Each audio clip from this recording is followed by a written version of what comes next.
La parole est à Monsieur Éric Coquerel, président de la Commission des finances, de l'économie générale et du contrôle budgétaire.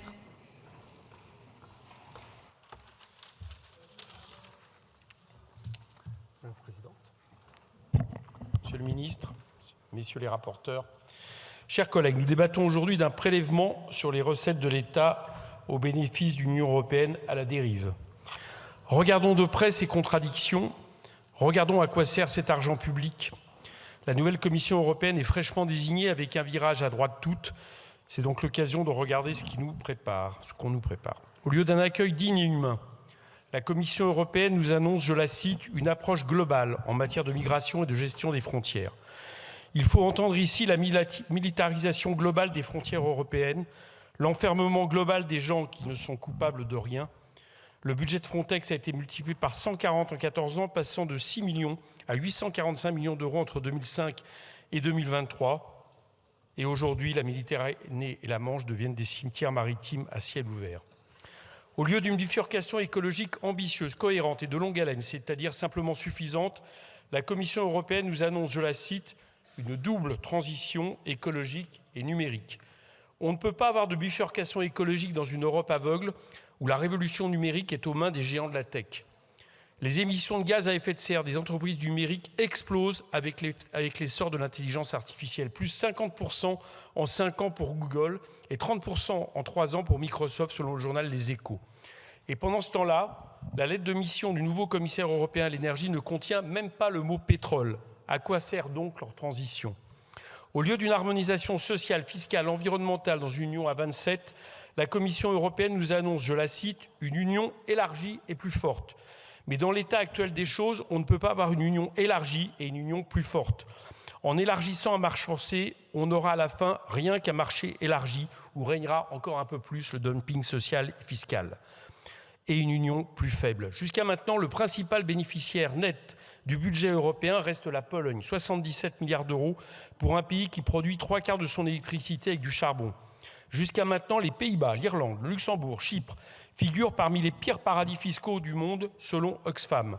À quoi sert-il d'élargir sans faire cesser les excès et les incohérences ? Ne serait-il pas le temps d'imposer le principe de non-régression sociale et écologique qui vise à n'appliquer les normes européennes que si elles sont supérieures aux normes nationales ? Le tableau ne saurait être complet sans le 4e cavalier de l'Apocalypse, la poigne pétrifiante du contrôle financier, j'ai nommé le pacte de stabilité et la Banque centrale européenne. Quand nos petits-enfants vieilliront dans le chaudron bouillant de la terre, que leur répondront nos fantômes ? Que Bruxelles imposait les 3% de déficit, que Bruxelles imposait les 60% de dette, que la BCE n'a pas assez verdi son portefeuille d'obligations. Certains ici ont déjà compris que lorsque la statue du commandeur vous convie à sa table, elle ne vous donne pas congé à moins d'une lutte. Il faudra donc lutter ou se faire traîner aux enfers par le colosse de pierre. Lutter en renégociant les traités pour pouvoir investir dans nos hôpitaux, nos écoles et limiter le dérèglement climatique et ses effets. Et en attendant, lutter en désobéissant à cette Europe-là et à son droit quand c'est nécessaire. Lutter pour se défendre contre le seul danger réel, le seul danger tangible, celui des limites de notre terre, celui qui rôde et dont les crocs consument déjà l'horizon. Il faut bien résister car cette Europe-là n'est pas l'illusion irénique qu'on voudrait nous faire croire.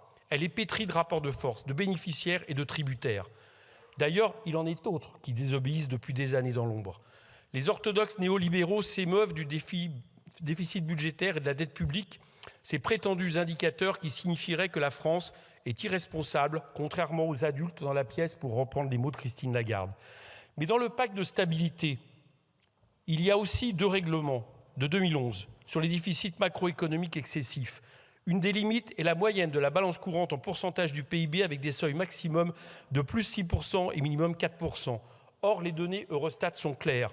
6 États membres dépassent le seuil de 6%. Le Danemark crève le plafond avec 10%, puis viennent l'Irlande, Pays-Bas, Luxembourg, Suède et enfin, non des moindres, l'Allemagne avec 5,8%. Les rapports pays imposés par le règlement reconnaissent ces dépassements, mais aucune procédure de correction n'est engagée. Au fond, le seul critère qu'ils imposent, c'est celui de la règle d'or de l'ordolibéralisme. Autant de renoncements aux bénéfices d'État qui profitent et s'en viennent ensuite bomber le torse et donner des leçons alors qu'eux-mêmes sont en récession économique comme l'Allemagne. Chers collègues, le taureau nous toise de ses yeux jaunes et renacle. Mais nous ne saurions voter ce prélèvement sur recettes pour abonder une Europe néolibérale qui se trompe de chemin et nous entraînera au fond de l'abîme si nous ne luttons pas pour la transformer. Merci. Merci, Monsieur le Président. La parole est à Monsieur Arnaud Le Gall, rapporteur